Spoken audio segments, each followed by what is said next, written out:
Pebbles Bengali. Cinderella. এক ধনী ব্যক্তির এক সুন্দরী কন্যা ছিল। সেই মেয়েটি ছিল মিষ্টিভাষী আর দয়ালু প্রকৃতির। সেই ধনী ব্যক্তির স্ত্রী মারা যাবার পর উনি আবার বিয়ে করেন। তার দুই মেয়ে ছিল আগাথা আর আনিসা। ওরা ওই মিষ্টি মেয়েটার সাথে মোটেই ভালো ব্যবহার করত না। তাড়াতাড়ি করে সমস্ত ঘরটা ঝাড়পোছ করে পরিষ্কার করে রাখবে, বুঝতে পারলে আমার কথাটা? ওই ছোট্ট মেয়েটি সারাদিন কত কাজ করত, যার ফলে সব সময় ওর কাপড় চোপড় থাকতো নোংরা আর খারাপ দেখতে।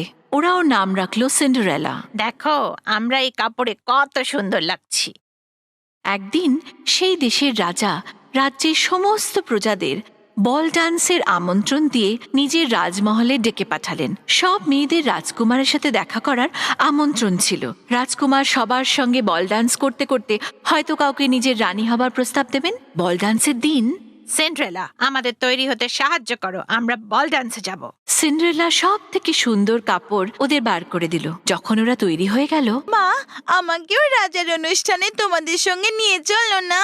না সিন্ডারেলা, তোমাকে কি করে নিয়ে যেতে পারি? তোমার কোনো ভালো কাপড় নেই, ধুলো মাখা চেহারা, তোমার জন্য আমাদের লজ্জায় পড়তে হবে। বাড়িতে কেউ ছিল না। সিন্ডারেলা ফুপিয়ে ফুপিয়ে কাঁদতে আরম্ভ করলো।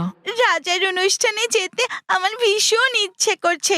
যদি কোনো পরী আসতো তাহলে আমার ইচ্ছা পূরণ হতে পারতো। সাদা চুলে ভর্তি এক ভদ্রমহিলা জাদুর কাঠি নিয়ে সামনে দাঁড়ালেন। তুমি কাঁদছো কেন মা? তুমি কে?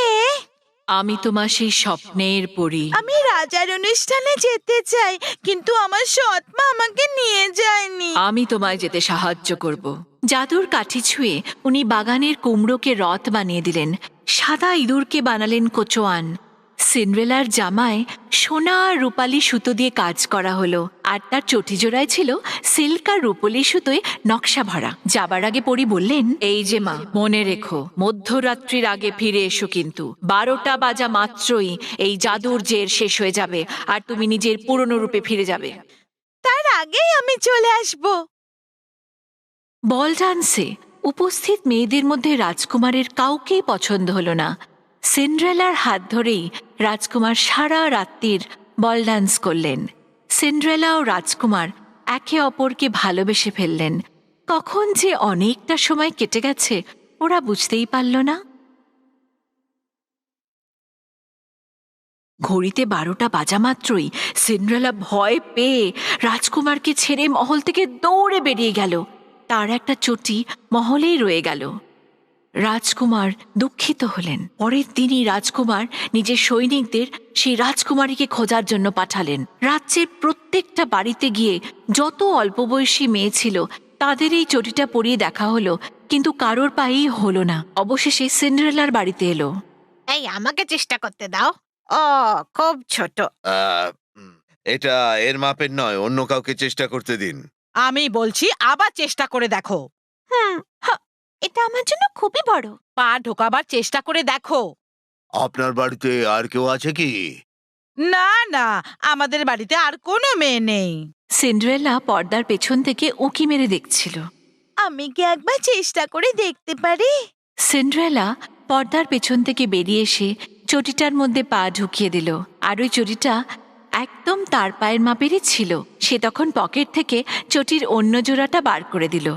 রাজকুমার ওকে চিনতে পারলেন। আমি ভেবেছিলাম বোধহয় আর কখনো তোমায় দেখতেই পাবো না। তুমি কি আমায় বিয়ে করবে? সিন্ডারেলা তক্ষুনি রাজি হয়ে গেল। রাজমহলে মহা ধুমধাম করে ওদের বিয়ে হয়ে গেল, আর ওরা আনন্দ সহকারে জীবনযাপন করতে লাগলো। রেপানজেল। বহুদিন আগে এক দম্পতি বসবাস করতেন। তারা ছিল নিঃসন্তান, তাই একটা সন্তানের কামনা করত। তাদের বাড়ির পাশেই ছিল একটা সুন্দর বাগান, আর সেই বাগানে থাকতো একটা শয়তান ডাইনি। একদিন নেল বুঝতে পারল যে সে মা হতে চলেছে, আর ঠিক সেই দিনই সে দেখল যে ডাইনির বাগানে কিছু রেপানজেল লেটুস হয়েছে। পাতাগুলো ছিল তরতাজা। জন, আমার ওই লেটুস পাতা খেতে ইচ্ছে করছে। জন তার বউকে বড় ভালোবাসত, আর তাই ওর কথা ফেলতে না পেরে সে ঝুঁকি নিয়ে লেটুস পাতা তুলতে গেল। যেই না সে লেটুস পাতা তুলেছে, অমনি সে ডাইনি এসে হাজির। তোমার এত আস্পর্ধা যে আমার রেপনসেল চুরি করছো, এর জন্য তুমি শাস্তি পাবে। জন কাকুতি মিনতি করে বোঝালো যে তার বউ মা হতে চলেছে, আর সেই লেটুস খাবার জন্য অধীর। আমার উপর দয়া করুন। বেশ বেশ, তবে সব লেটুস নিয়ে যাও, কিন্তু যখন বাচ্চা হবে সে হবে আমার। জন ভয় পেয়ে গিয়েছিল, তাই সে রাজি হয়ে গেল। নেল রোজ সেই রেপানজেল লেটুস খেত। কিছুদিন বাদেই তাদের এক ফুটফুটে সুন্দর কন্যা সন্তান হলো। পরের দিনই হেলগা এসে হাজির বাচ্চাটাকে নিয়ে যাবার জন্য। এই বাচ্চাটা আমার। সত্যবাদী জন তার কথা মতোই তাদের কোলের সন্তানকে ডাইনির হাতে সঁপে দেয়। বুড়ি ডাইনি সেই বাচ্চার নাম রাখে র্যাপানজেল। সে ছিল ভারী সুন্দর দেখতে। 12 বছর বয়সে হেলগা তাকে জঙ্গলের এক উঁচু দুর্গে বন্দি বানিয়ে দিল। সেখানে ছিল না কোনো সিঁড়ি না দরজা, শুধু ছাদের উপর একটা ছোট্ট জানলা। যখনই হেলগা যেতে চাইতো সে ডাকতো, রাপুনজেল, রাপুনজেল, তোমার চুলটা নামিয়ে দাও। র্যাপানজেলের ছিল মাথা ভর্তি ঘন সুন্দর চুল, একেবারে সোনার মতো। আর যখনই ডাইনির আওয়াজ পেত তার চুলটা নামিয়ে দিত। ডাইনি হেলগা সেই চুলের গোছা ধরে বেয়ে বেয়ে সেই দুর্গে প্রবেশ করত। র্যাপানজেলের কাছে অল্প সময় থাকতো খাবার আর জল দেবার জন্য। এইভাবে র্যাপানজেল সেই দুর্গে বন্দি বহুদিন যাবৎ। একদিন এক রাজকুমার ওই জঙ্গলের পথ দিয়ে যাচ্ছিল। হঠাৎ সেই দুর্গ থেকে একটা মিষ্টি গানের গলা ভেসে আসলো। সে তার কাছে গিয়ে দেখলো গান বন্ধ হয়ে গেল। আর এক কর্কশ গলায় কেউ বলে উঠল, রাপুনজেল, রাপুনজেল, তোমার চুলটা নামিয়ে দাও। রাজকুমার অবাক হয়ে সে সোনালি চুল বেয়ে ডাইনিকে দুর্গে প্রবেশ করতে দেখল। রাজকুমার ওই কোকিল কোণটিকে দেখতে চাই, তাই সে ডাইনি চলে যাবার পর সে ডেকে উঠল। রেপেনজেল, রেপেনজেল, তোমার চুলটা নামাও। সঙ্গে সঙ্গে সেই চুলের গোছা নেমে আসলো আর রাজকুমার চুল বেয়ে ওপরে উঠল। প্রথমে র্যাপানজেল রাজকুমারকে দেখে ভয় পেয়ে গেল। রাজকুমার তখন বন্ধুর মতো তার সঙ্গে কথা বলতে থাকলো। আমার জন্য গান গাও। রাপানজেল তখন এত খুশি যে সে আগের চেয়েও মিষ্টি করে গান গাইতে থাকলো। তারপর প্রতিদিন রাজকুমার আসতো রাপানজেলের কাছে আর সে রোজ গান গাইতো। রাজকুমার রাপানজেলকে ভালোবেসে ফেললো আর তাকে বিয়ের প্রস্তাবও দিল। হ্যাঁ, নিশ্চয় করব। কিন্তু নিচে নামবো কি করে? আমি জানি না আমি কি করে নিচে নামবো, কিন্তু তুমি যখন রোজ আসবে আমার জন্য একটা করে রেশম কাপড়ের টুকরো আনবে। আমি তাই দিয়ে মই বুনবো, আর মইটা তৈরি হয়ে গেলে তুমি তখন আমাকে এখান থেকে নামিয়ে তোমার ঘোড়ায় করে নিয়ে যেও। তারা ঠিক করলো যে ততদিন রাজকুমার বিকালবেলায় আসবে, কারণ ডাইনি আসতো সকালবেলায়। একদিন হেলগা নির্ধারিত সময়ের আগেই পৌঁছে যায়। যেই সে দুর্গের কাছে আসে সে দেখতে পায় র্যাপানজেল রাজকুমারকে বিদায় জানাচ্ছে। তারপর র্যাপানজেলের চুল ধরে সে দুর্গ থেকে নেমে আসে।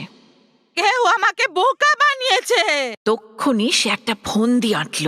পরের দিনই র্যাপানজেলের চুল ধরে কাঁচি দিয়ে ঘ্যাঁচ ঘ্যাঁচ করে কেটে দিল। আর তারপর যখন রাজকুমার এসে ডেকে উঠল, রেপেনজেল, রেপেনজেল, তোমার চুলটা নামাও।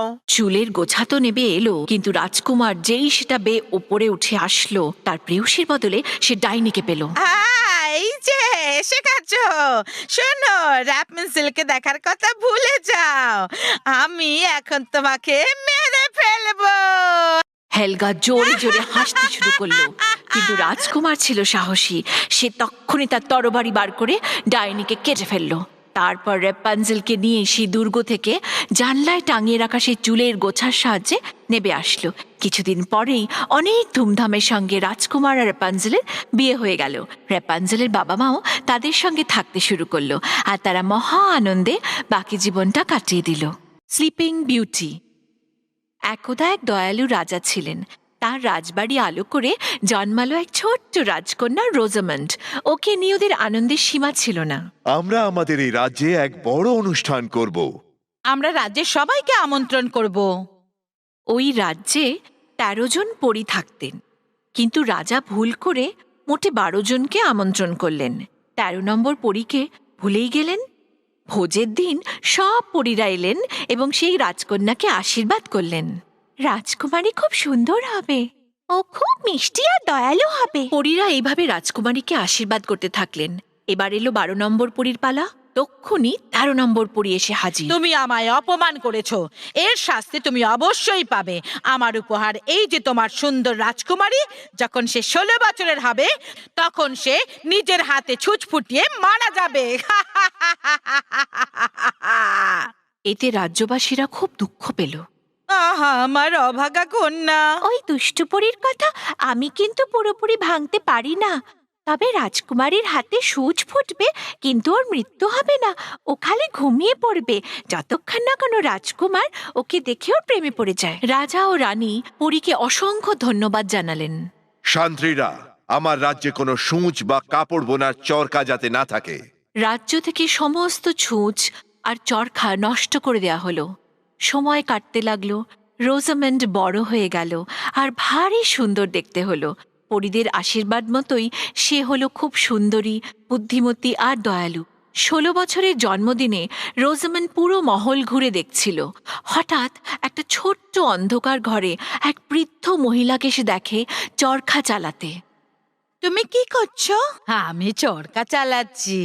তুমি কি একটু চেষ্টা করে দেখবে নাকি? আমি এই জিনিসটা আগে কখনো দেখিনি। আমাকে একটু চালাতে দাও না। যেই রাজকুমারী চরখায় হাত দিল, সেই ধারালো ছুঁচ ওর আঙুলে বিঁধে গেল আর ও সঙ্গে সঙ্গে ঘুমিয়ে পড়ল। বৃদ্ধ মহিলা আর কেউ নয়, সেই দুষ্টু পরী মুদ্রা। মহলের চারপাশে বন্য গোলাপে ছেয়ে গেল। 100 বছর কেটে গেল। একদিন পাশের রাজ্যের রাজকুমার এভান ওই মহলের ভেতরে কি আছে সেটা দেখার জন্য উৎসুক হয়ে গেলেন। নিজের তরোয়াল দিয়ে সেই বন্য গোলাপের ঝাড় কেটে ওই মহলে প্রবেশ করার পথ খুঁজতে লাগলেন। আর যেই পথ পেয়ে গেলেন, তখন সেই মহলে প্রবেশ করে দেখলেন যে সবাই ঘুমোচ্ছে। অবশেষে সে একটি ছোট্ট চিলেকোঠার ঘরে সেই ঘুমন্ত রাজকুমারীকে দেখতে পেলেন। কি সুন্দর! এর আগে এত সুন্দর কাউকে আমি দেখিনি। রাজকুমার ইভান ঝুঁকে রাজকুমারীর গাল স্পর্শ করতেই অভিশপ্ত মুক্ত রোজামেন্ড চোখ মেলে তাকালেন। কি হয়েছে? তুমি কে? আমি রাজকুমার এভন। আমি পাশের রাজ্য থেকে এসেছি। রাজা রানী নিজেদের মেয়েকে দেখে খুব খুশি হলেন। তুমি দুষ্টু পরীর অভিশাপের হাত থেকে আমার মেয়েকে মুক্ত করেছো। তারপর রাজা ওই রাজকুমারকে তাদের সমস্ত কাহিনী জানালেন। কোনো প্রকৃত ভালোবাসার পূজারী তোমাকে অভিশাপ থেকে মুক্ত করতে পারত। রোজামন্ড, তুমি সত্যিই প্রকৃত ভালোবাসা খুঁজে পেয়েছো। রোজামেন্ড আর ইভানের বিয়ে হয়ে গেল। সব পরীরা সেই রাজমহলে এসে তাদের আশীর্বাদ জানালো। চারিদিকে উৎসবের আলো যেন ঝলমল করে উঠল। থাম্বলিনা এক গ্রামে এক দয়ালু মহিলা ছিলেন, কিন্তু উনার কোনো সন্ততি ছিল না। সন্তান পাওয়ার জন্য উনি এক ডাইনির কাছে গেলেন। ডাইনি তাকে একটা বীজ মাটিতে পুঁততে বলল।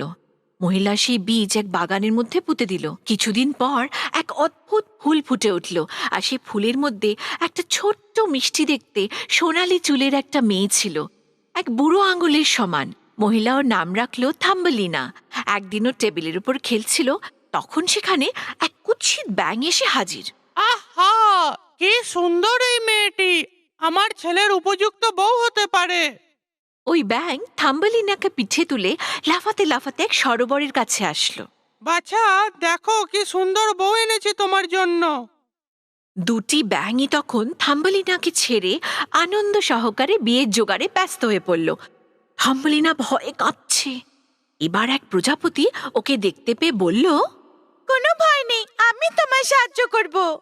এই বলে সে হাত ধরে টেনে অনেক অনেক দূরে একটা ফুলের বাগানে নিয়ে গেল। প্রজাপতি ওকে একটা ফুল এনে দেবার জন্য একটু অন্যদিকে গেল। ঠিক সেই সময় একটা কালো ভ্রমর ওপর দিয়ে থাম্বলিনাকে দেখতে পেল।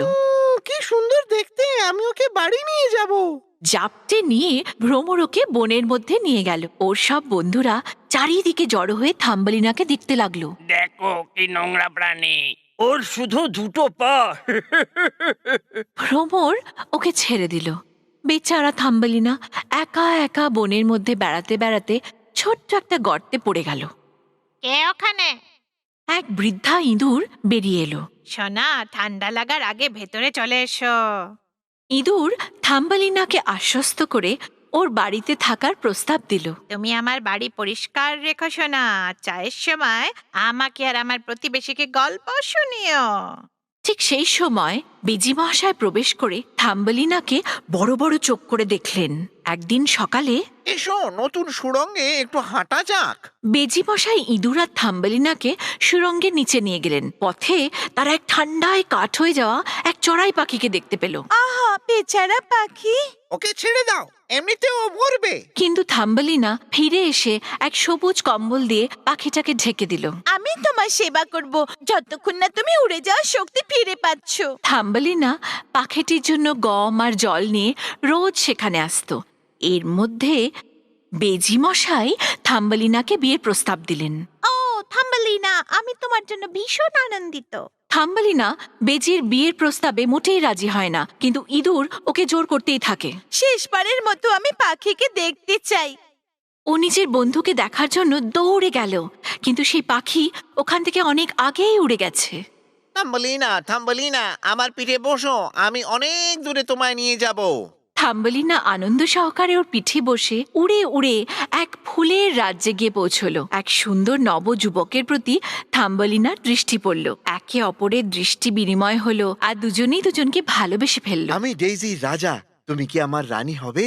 রাজার প্রজারা উড়ে গিয়ে থাম্বালিনাকে এক ডানা উপহার দিল, যা থাম্বালিনার গায়ে সঠিকভাবে জুড়ে গেল। তারপর ওরা দুজনে বিবাহ বন্ধনে আবদ্ধ হলো। বিউটি আর রাক্ষস। দূর দেশে এক গরিব ব্যবসায়ী থাকত। ওর 3টি মেয়ে ছিল, ব্লিস, ব্লসম আর বিউটি। ওই ব্যবসায়ী নিজের 3 মেয়েকেই খুব ভালোবাসত, কিন্তু বিউটি ওর সব থেকে আদরের ছিল। একদিন ওই ব্যবসায়ী দূর দেশে ব্যবসা করতে সফরে বেরোলো।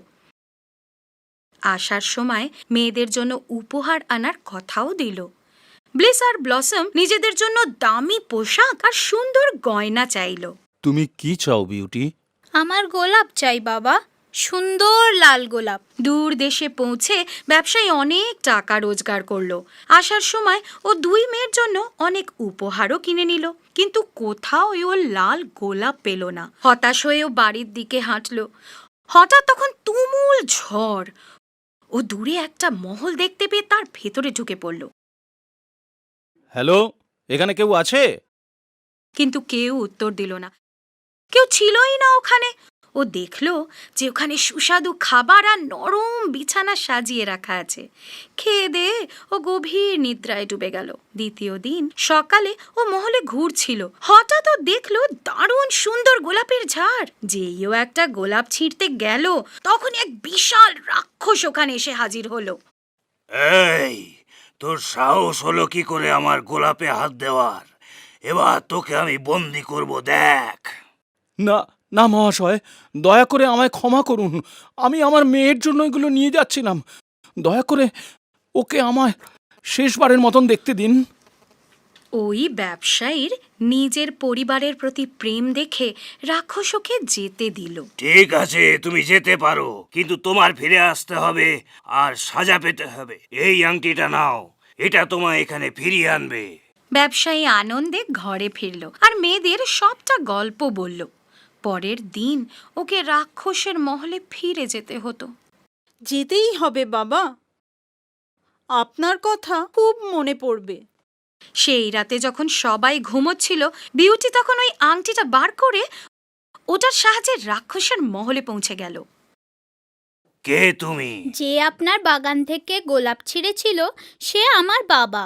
উনি ওসব আমার জন্য করেছিলেন, এই জন্য শাস্তিটা আমার পাওয়া উচিত, ওনার না। রাক্ষস মেনে গেল ও বিউটিকে অনেক সুন্দর সুন্দর পোশাক, সুস্বাদু আহার ও বাগান থেকে অনেক ফুল দিল। ওরা একসাথে খেলো আর অনেক গল্প করলো। আসলে রাক্ষসটা বিউটিকে ভালোবেসে ফেলেছিল, কিন্তু ও বিউটিকে বলতে ভয় পেত, কারণ ও তো খুব কুৎসিত। এদিকে বিউটি ও রাক্ষসের নরম মন দেখে ওকে পছন্দ করে ফেলছিল, কিন্তু ওর নিজের দিদিদের আর বাবার কথা খুব মনে পড়ছিল। একদিন, আমার পরিবারের কথা খুব মনে পড়ছে, আমি যাই। ঠিক আছে, তুমি যেতে পারো, কিন্তু মনে রেখো আমি তোমায় মাত্র 10 দিনের জন্য ছাড়ছি। 10 দিন পরেই কিন্তু তোমায় এখানে ফিরে আসতে হবে। ওর শর্ত মেনে বিউটি বাড়ি গেল। সারা পরিবার ওকে দেখে খুব খুশি হলো। দিন কাটতে লাগলো। কখন যেন 10 দিনও কেটে গেল। বিউটি ভাবল যে ও আরও একদিন থাকবে। রাতে ও একটা স্বপ্ন দেখল। ও স্বপ্ন দেখল যে রাক্ষসটা মরে যাচ্ছে। ভয় পেয়ে পরের দিনই ও মহলে ফিরে গেল। শোনো, আমি ফিরে এসেছি। কিন্তু কেউ উত্তর দিল না। ও বাগানে গেল, দেখল যে রাক্ষস ওখানে পড়ে আছে। ও রাক্ষস, তোমায় বাঁচতেই হবে, তুমি কত ভালো, আমি খুব ভালোবাসি তোমাকে। তুমি কুৎসিত, কিন্তু আমার তো সেটাও ভাল লাগে। যেই বিউটি ওই কথাটা বলল, ওই রাক্ষসের রূপ বদলে এক অপূর্ব সুন্দর রাজকুমারের রূপে প্রস্তুত হলো। আমি রাজকুমার মাইকেল। এক বুড়ি পরী আমাকে অভিশাপ দিয়েছিল, কারণ আমি সবসময় সাধারণ জীবজন্তুর ওপর অন্যায় অত্যাচার করতাম। ওই অভিশাপ তখনই খণ্ডন হতো যদি কোনো মেয়ে, আমি কুৎসিত জেনেও, আমাকে ভালোবাসতো। আর বিউটি, তুমি ওই রাক্ষসটাকেই ভালোবাসলে। মাইকেল আর বিউটির বিয়ে হয়ে গেল। বিউটির বাবা ও বোনেরা ওর সাথে থাকতে চলে এলো, আর ওরা সবাই সুখে শান্তিতে বাস করতে লাগলো। স্নো হোয়াইট আর 7 বামন। এক সময় এক খুব সুন্দর রাজকুমারী ছিল। ও এত ফর্সা ছিল যে ওর নাম স্নো হোয়াইট রাখা হলো। স্নো হোয়াইটের সৎমা রানী এলসা খুব শয়তান ছিল। ও স্নো হোয়াইটের সাথে খুব খারাপ ব্যবহার করত। রানীর কাছে একটা আয়না ছিল। রোজ সকালে রানী ওই আয়নায় মুখ দেখে জিজ্ঞেস করত, আয়না আয়না বল না, আমার মতন সুন্দর আর কেউ হয় না। তুমি শয়তান, কিন্তু সব থেকে সুন্দর তো তুমি, আমার রানী। অনেক বছর কেটে গেলে স্নো হোয়াইট বড় হয়ে গেল। একদিন আয়না রানীকে অন্যই জবাব দিল, তুমি সব থেকে শয়তান, কিন্তু সব থেকে সুন্দর না। সব থেকে সুন্দর তো স্নো হোয়াইট, আমার রানী। আয়নার উত্তরে রানী এত রেগে গেল যে ও রাজকুমারীকে মহল থেকে তাড়িয়ে জঙ্গলে পাঠিয়ে দিল। ঘন জঙ্গলে স্নো হোয়াইট একা চলতে লাগলো। ও খুব ক্ষুধার্ত, তৃষ্ণার্ত, পরিশ্রান্ত, ভীত ছিল। জঙ্গলে ঘুরতে ঘুরতে ও দূরে একটা কুঁড়ে ঘর দেখতে পেল। ও ঘরের ভিতরে গেল। ওখানে একটা টেবিলে অনেক রকমের খাবার রাখা ছিল, সঙ্গে 7টা থালা আর 7টা চামচও রাখা ছিল। ওহ, আমার খুব খিদে পেয়েছে, আগে কিছু খেয়ে নি। স্নো হোয়াইট খেয়ে নিল। পাশের ঘরে ও দেখল পরপর 7টা ছোট ছোট খাট রাখা। স্নো হোয়াইট খুব হাঁপিয়ে গেছিল। 7টা খাট একসাথে করে শুয়ে পড়ল আর গভীর ঘুমে ঢুলে পড়ল। কিছুক্ষণ বাদে 7টা বামন ওখানে এলো। ওই বাড়িটা ওদের। ওরা দেখলো স্নো হোয়াইট ওখানে ঘুমোচ্ছে। এই কে তুমি? আমার নাম স্নো হোয়াইট। আমার সৎমা আমায় জঙ্গলে ছেড়ে দিয়েছে। আচ্ছা, তা তুমি আমাদের খাবার খেয়ে নিয়েছো। দোষ হয়ে গেছে, ক্ষমা করে দাও আমায়। বামনরা দেখলো যে স্নো হোয়াইট খুব ভালো আর উদার মেয়ে, এই জন্য ওরা ওকে সাহায্য করবে বলে কথা দিল। ওদিকে রাজমহলে আয়না আয়না বল না, আমার মতো সুন্দর আর কেউ হয় না। তুমি সব থেকে শয়তান আর পাজি, কিন্তু স্নো হোয়াইট, যে ঘন জঙ্গলে এই মুহূর্তে বেশ সুরক্ষিত, সেই সব থেকে সুন্দর মহারানী। না, মেরে ফেলবো আমি ওকে। রানী নিজের রূপ পাল্টে এক ফেরিওয়ালির বেশ ধারণ করল, আর তারপর একটা বিষ মাখা চিরুনি নিয়ে ও গেল স্নো হোয়াইটের সাথে দেখা করতে। আরে মেয়ে, কি সুন্দর চুল তোমার, এই নাও, এই চিরুনিটা তোমার চুলের জন্য। যেই স্নো হোয়াইট ওই চিরুনি দিয়ে চুল আঁচড়ালো, গভীর ঘুমে ডুবে গেল।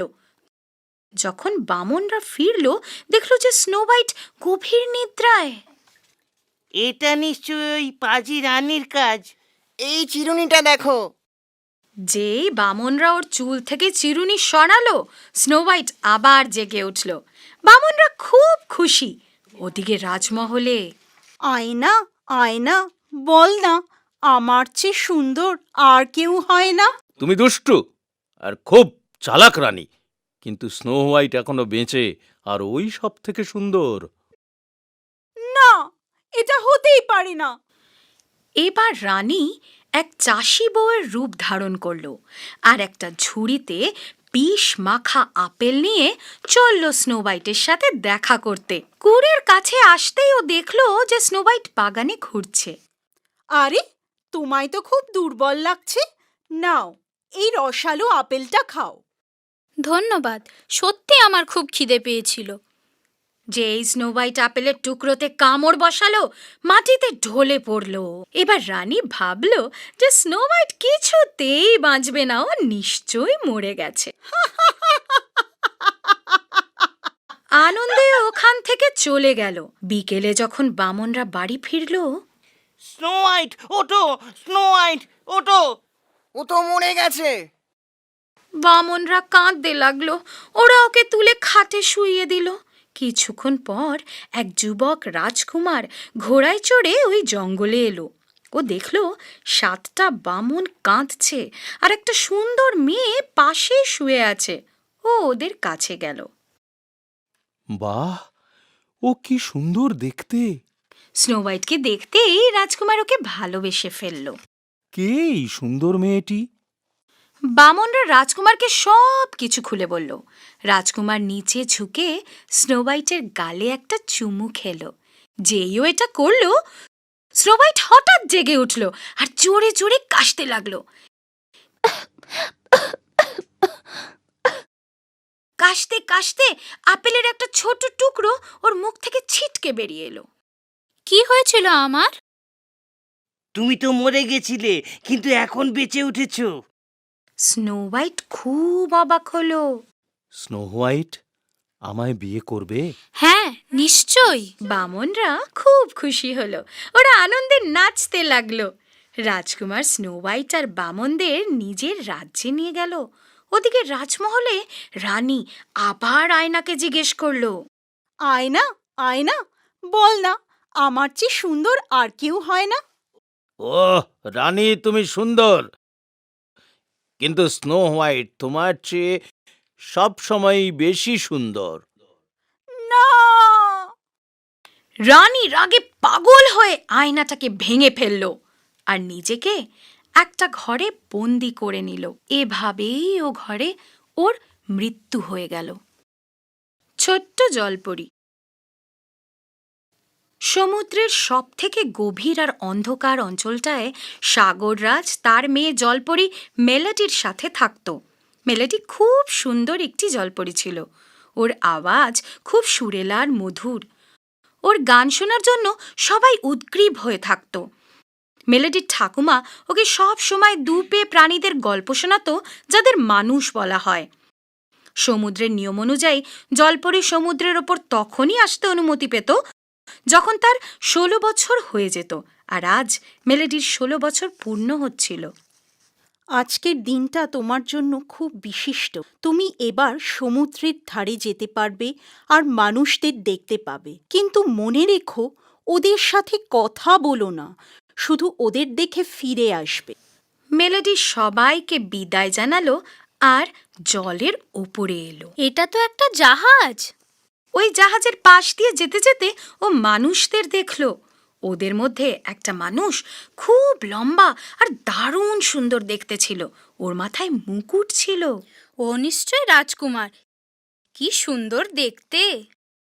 মেলোডি ওকে ভালোবাসতে লাগলো। তখনই হঠাৎ একটা ঝড় এলো আর জাহাজ সমুদ্রে ডুবতে লাগলো। রাজকুমারও ডুবে যাচ্ছিল। না, আমি ওকে নিশ্চয়ই বাঁচাবো। ও রাজকুমারকে ধরে ফেললো আর ওকে জলের ধারে নিয়ে গেল। ওকে তীরে ছেড়ে দিয়ে সমুদ্রের কিছুটা ভিতরে ঢুকে দেখতে লাগলো যে রাজকুমার এবার কি করে। ও ওর জন্য মিষ্টি গানও গাইল। রাজকুমারের জ্ঞান ফিরল। ও এদিক ওদিক নিজের পরিত্রাতার খোঁজ করল, কিন্তু দেখতে পেল না। কিছুক্ষণ পর ওখান দিয়ে যারা যাচ্ছিল তারা রাজকুমারের মদত করল। ভগবানের দয়ায় ও বেঁচে গেল। আমিও যদি এই মানুষদের মতন হতে পারতাম। রাজমহলে ফিরে ও ঠাকুমাকে সব খুলে বলল। 3 দিন মেলোডি খুব উদাস হয়ে পড়ছিল। মেলোডি, তোমায় খুব চিন্তিত লাগছে। হ্যাঁ ঠাকুমা, আমি ওই সুন্দর রাজকুমারকে ভুলতেই পারছি না। আমিও 2টো পা চাই, তাহলে আমিও ওর সাথে গিয়ে থাকতে পারবো। কেবল একজনই তোমায় সাহায্য করতে পারে, সাগর ডাইনি। ও তোমায় পা দিতে পারে মা। মেলোডি সাগরের ডাইনির কাছে গেল। ডাইনি ওকে পা দিতে রাজি তো হলো, কিন্তু ওর একটা শর্ত ছিল। পায়ের বদলে নিজের মিষ্টি আওয়াজ আমায় দিয়ে দিতে হবে। মেলোডি ওই শর্তে একটু খুশি হলো না, কিন্তু ও মেনেও নিল। ঠিক আছে, এবার এই বাটিটা তুলে যা আছে পান করো। ওটা পান করতেই মেলোডি গভীর নিদ্রায় ডুবে গেল। যখন ও জাগলো ও দেখলো যে ও সমুদ্রের ধারে বসে আছে, ওর দুটো পাও ছিল। তখনই রাজকুমার সমুদ্রের তীরে এলো। সুন্দরী নারী, কে তুমি? মেলোডি উত্তর দেওয়ার খুব চেষ্টা করলো, কিন্তু গলা দিয়ে আওয়াজই বেরোলো না। এই জন্য ও হাতের ইশারায় বোঝাতে চাইল। আমার নাম রাজকুমার কিল। আমার সাথে রাজমহলে যাবে? আমি তোমার খুব যত্ন করব। রাজকুমার মেলোডিকে নিজের বাড়ি নিয়ে গেল। রোজ ওরা একসাথে সমুদ্রের তীরে বেড়াতো, একসাথে খেত। খুব শিগগিরই ওরা একে অপরের খুব ভালো বন্ধু হয়ে উঠল। মেলোডি ওর সাথে ইশারায় কথাও বলতো। তখন গভীর সমুদ্রে আরে, মেলোডির এই মিষ্টি আওয়াজ নিয়ে আমি করবটা কি? এটা তো এতই সুরেলা যে আজকাল কেউ আমায় ভয়ই পায় না। মেলোডির মধুর আওয়াজ তখন এই ডাইনিটাকে ওর অভিশাপের মন্ত্রগুলোও পড়তে দিত না। এরম চলতে পারে না, আমি আমার ভয়ঙ্কর আওয়াজ ফেরত চাই। ডাইনি এবার রাজকুমারের মহলে গিয়ে মেলোডির সাথে দেখা করলো। দেখো, তুমি চাও তো এই পাগুলোও রেখে নিতে পারো, কিন্তু নিজের আওয়াজ ফেরত নিয়ে নাও। মেলোডি এটা শুনে খুব খুশি হলো, আর তখনই নিজের আওয়াজ ফেরত নিয়ে নিল। আর ডাইনিও নিজের আসল ভয়ঙ্কর আওয়াজ ফেরত পেয়ে গেল। ও নিজের মহলে গভীর সমুদ্রে ফিরে গেল। এবার আমায় সবাই ভয় পাবে।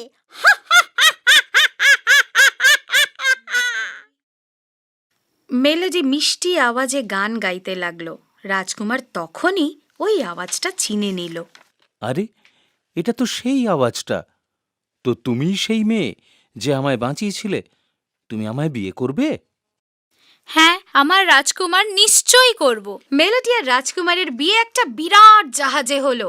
সাগররাজ, মেলোডির ঠাকুমা আর বাকি সব জলপরীরা ওই বিয়েতে এসেছিল। তারপর মেলোডি আর রাজকুমার কিল দারুণ আনন্দে নিজেদের জীবন কাটাতে লাগলো। ব্যাং রাজকুমার। বহুকাল আগে এক রাজা ছিল। ওর একটা মিষ্টি মেয়ে ছিল। তার নাম ছিল জেড। জেড এত সুন্দর আর তেজস্বিনী ছিল যে সূর্যের আভাও ওকে দেখে লজ্জা পেত। রাজা ওকে এত ভালোবাসতো যে ওর দূরে যাওয়ার ভয়ে ওকে কারুর সাথে খেলতেও দিত না। বেচারি জেডের কোনো বন্ধুই ছিল না। নিজের একাকিত্ব কাটাতে ও সোনার বল দিয়ে খেলতো। সোনার বল দিয়ে খেলতে ওর সব থেকে বেশি ভালো লাগতো। একদিন খেলতে খেলতে ওর সোনার বলটি জলে পড়ে গেল। জেড কাঁদতে শুরু করলো। হঠাৎ ও একটা আওয়াজ পেল। তুমি কাঁদছো কেন রাজকুমারী? ও ঘুরে আওয়াজের দিকে দেখল। ও দেখতে পেল একটা ব্যাঙ নিজের কুৎসিত মুখ জলের ওপরে তুলে ওর সাথে কথা বলছে। তুমি একটা বিচ্ছিরি ব্যাঙ, তুমি কি সাহায্য করবে আমার? কেঁদো না রাজকুমারী, আমি নিশ্চয়ই তোমার সাহায্য করব। আমায় বলো কি হয়েছে। আমার সোনার বলটা এই জলে পড়ে গেছে, আর এইখানে তো গভীর জল। আমি যদি তোমার সোনার বল ওখান থেকে বার করে দিই, কি দেবে তুমি আমায়? যা তুমি চাও, পোশাক, গয়না, রত্ন, বা যদি চাও আমার এই সোনার মুকুটটাও তোমায় দিয়ে দিতে পারি। তোমার পোশাক, সোনা, হিরে, মানিক আমার চাই না। যদি তুমি আমায় তোমার থালায় খেতে দাও, তোমার বিছানায় শুতে দাও, তাহলে আমি তোমার বল ফেরত এনে দেবো। রাজকুমারী একটুক্ষণ ভাবল। এই কুৎসিত ব্যাঙটার সাথে কে বন্ধুত্ব করবে? ঠিক আছে, আমি তোমায় কথা দিচ্ছি, তুমি যেমন চাইবে তেমনই হবে। ব্যাঙ জলে লাফিয়ে ডুব দিল আর মুখে করে রাজকুমারীর বলটা নিয়ে ফিরে এলো। ঘাসের ওপরও বলটাকে রেখে দিল। নিজের সোনার বলটা দেখে রাজকুমারী তো খুব খুশি। ও বলটা তুলে ব্যাঙকে ওখানেই রেখে পালিয়ে গেল। দাঁড়াও রাজকুমারী। দ্বিতীয় দিন রাজপরিবার খেতে বসেছিল। তখনই দরজায় ঠক ঠক আওয়াজ হলো। জেড গিয়ে দেখে তো হতবাক, ওই বিচ্ছিরি ব্যাঙটা ওখানে বসে। কেমন আছো রাজকুমারী? ব্যাঙকে দেখে রাজকুমারী ভয় পেয়ে গেল। দরজাটা জোরে বন্ধ করে ও আবার টেবিলে গিয়ে বসলো। কে ছিল মা? কেউ না, একটা কুৎসিত ব্যাঙ মাত্র। ব্যাং? ওর তোমাকে দিয়ে কি দরকার? রাজকুমারী বাবাকে সব বলল। তুমি যদি কথা দিয়ে থাকো তা অবশ্যই পূরণ করা উচিত। যাও, ব্যাংটাকে ভেতরে নিয়ে এসো।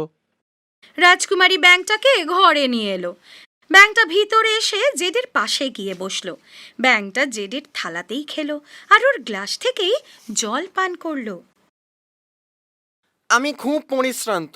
রাজকুমারী, তুমি আমায় তোমার পালঙ্কে নিয়ে চলো।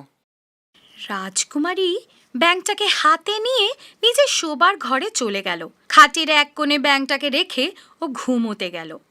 কিন্তু কিছুতেই ওর ঘুম আসছিল না। ওর ব্যাঙ বন্ধু ওর জন্যে গান গাইল। ওর আওয়াজ এতই মধুর ও সুরেলা ছিল যে রাজকুমারী সহজেই ঘুমিয়ে পড়ল। পরের দিন সকালে বিদায় নিয়ে ব্যাঙটা চলে গেল। যাক, আপদ বিদেয় হলো। রাতে আবার ব্যাঙটা ওখানে এলো।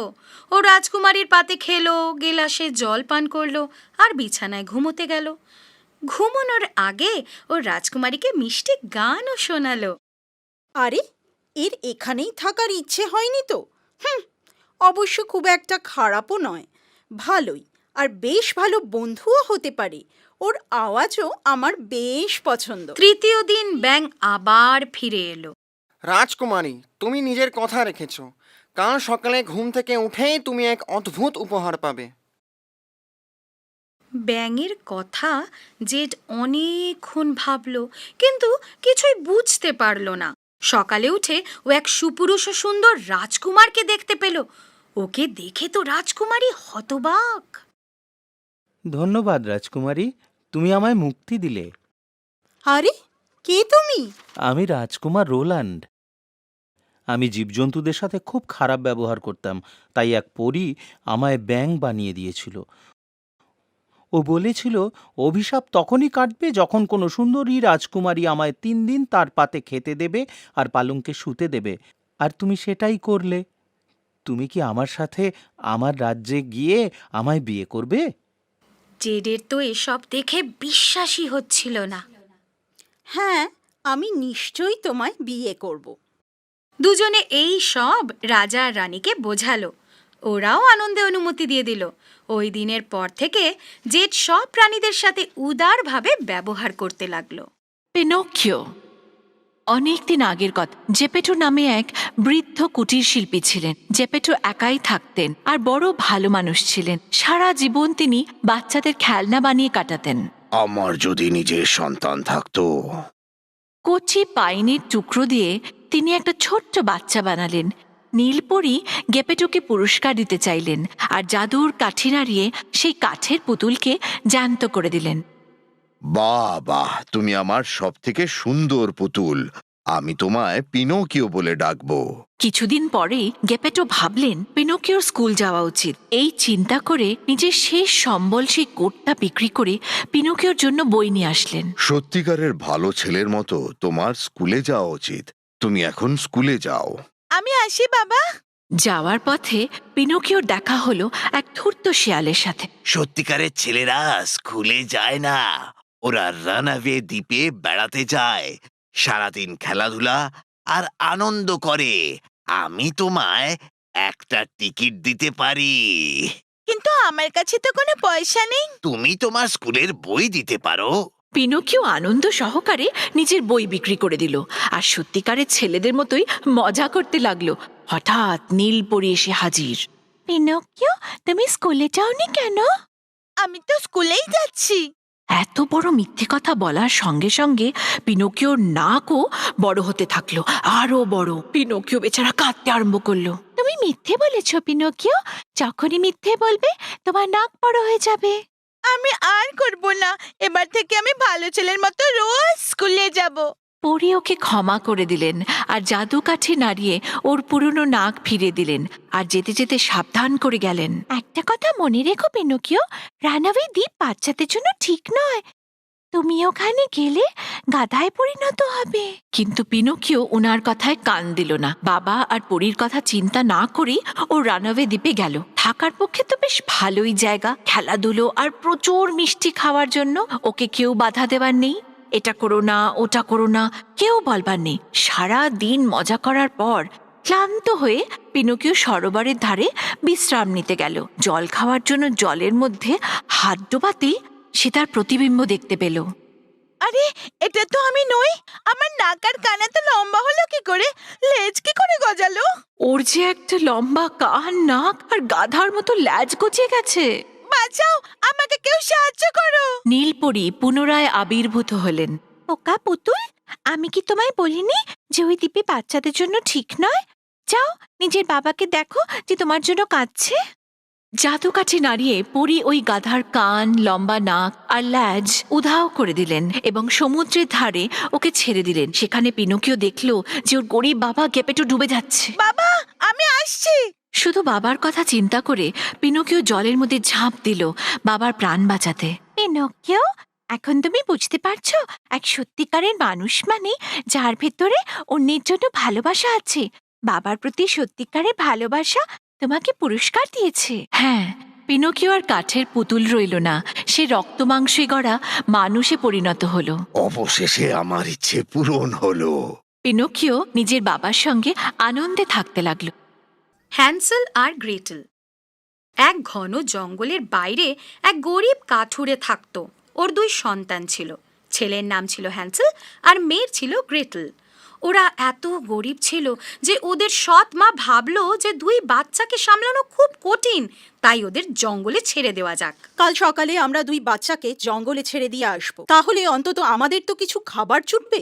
না না, এটা আমি কিছুতেই করতে পারবো না। এটা যদি তুমি না করতে পারো, আমরা সবাই না খেতে পেয়ে মন। বাপ মার কথা বাচ্চাগুলো শুনে ফেললো। হ্যান্সেল একটা উপায় বার করলো। ও বাইরে গিয়ে কিছু সাদা পাথর কুড়িয়ে আনলো। পরের দিন সকাল সকাল ওই কাঠুরে ওদের নিয়ে জঙ্গলে গেল। জঙ্গলের পথে হ্যান্সেল ওই পাথর নিজের পকেট থেকে ফেলতে লাগলো। তোমরা এখানেই থাকো, হ্যাঁ? আমি একটু পরে ফিরে এসে তোমাদের নিয়ে যাব। হ্যান্সেল আর গ্রেটেল গভীর ঘুমে ডুবে গেল। যখন ওদের ঘুম ভাঙল, ওরা দেখল যে গভীর রাত হয়ে গেছে আর পূর্ণিমার চাঁদ দেখা যাচ্ছে। হ্যান্সেল নিজের ছোট বোনের সাথে সাদা পাথরের সাহায্যে রাস্তা খোঁজার চেষ্টা করল। ওই পাথরগুলো চাঁদের আলোয় চকচক করছিল আর ওদের ফেরার পথ দেখাচ্ছিল। সারা রাত হেঁটে ওরা অবশেষে বাড়ি ফিরে এলো। ওদের বাবা ওদের দেখে খুব খুশি হলো, কিন্তু ওদের সৎ মা ভীষণ রেগে গেল। এবার ওদের ঘন জঙ্গলে অনেক ভেতর অবধি ছাড়বে, যাতে ওরা ফেরার পথ কিছুতেই না পায়। আগের মতোই হ্যান্সেল চাইছিল বাকি সাদা পাথর কুড়িয়ে আনুক, কিন্তু এবার ওর মা বাইরের দরজা এমনভাবে বন্ধ করে দিয়েছিল যে ওরা খুলে বেরোতেই পারল না। পরের দিন ওরা আবার জঙ্গলে যাওয়ার জন্য বেরোলো। হ্যান্সেল নিজের পকেট থেকে রুটির টুকরো রাস্তায় ফেলতে লাগলো। ওরা এমন একটা জায়গায় এলো যেখানে ওরা আগে কখনো আসেনি। এখানেই বসো, আমি বিকেলে এসে তোমাদের নিয়ে যাব। আর ওদের ঘুম পেয়ে গেল। বিকেল কেটে গেল, তবু ওদের কেউ নিতে এলো না। বেচারা ওরা আবার ঘুমিয়ে পড়ল। মাঝরাতে যখন ওদের ঘুম ভাঙল তো চাঁদ ফুটে উঠেছিল। ভাবিস না তুই গ্রেটেল, আমরা পথ খুঁজে বার করব। যখন ওরা পথ খুঁজতে বেরোলো, হ্যান্সেল কোথাও রুটির টুকরো খুঁজে পেল না। পাখিরা রুটির সব টুকরো খেয়ে ফেলেছিল। বাচ্চা দুটি খুব হাঁপিয়ে গেছিল, খিদেও পেয়েছিল। ওরা জঙ্গলে এদিক ওদিক ঘুরে বেড়াচ্ছিল। তখনই ওরা দারুণ গন্ধ পেল খাবারের। ওই গন্ধের পিছনে হাঁটতে হাঁটতে ওরা একটা ছোট্ট ঘরের কাছে পৌঁছলো। ওই ঘরটা কেক দিয়ে বানানো আর জানলাগুলো টফির ছিল। এসব দেখে বাচ্চারা দারুণ খুশি হলো। ওরা কেক খেতে শুরু করলো। হঠাৎ দরজা খুলে গেল আর একটা বুড়ি বাইরে এসে দাঁড়ালো। আরে বাচ্চাকে এখানে, ভেতরে চলে এসো। ও ওদের ভেতরে নিয়ে গেল। দারুণ খাবার খেয়ে 2 বাচ্চাই গভীর নিদ্রায় ডুবে গেল। বাচ্চারা তো আর জানতো না যে ওই বুড়িটা আসলে একটা ডাইনি, আর ও বাচ্চাদের ধরে নিজের গোলাম বানিয়ে রাখতো।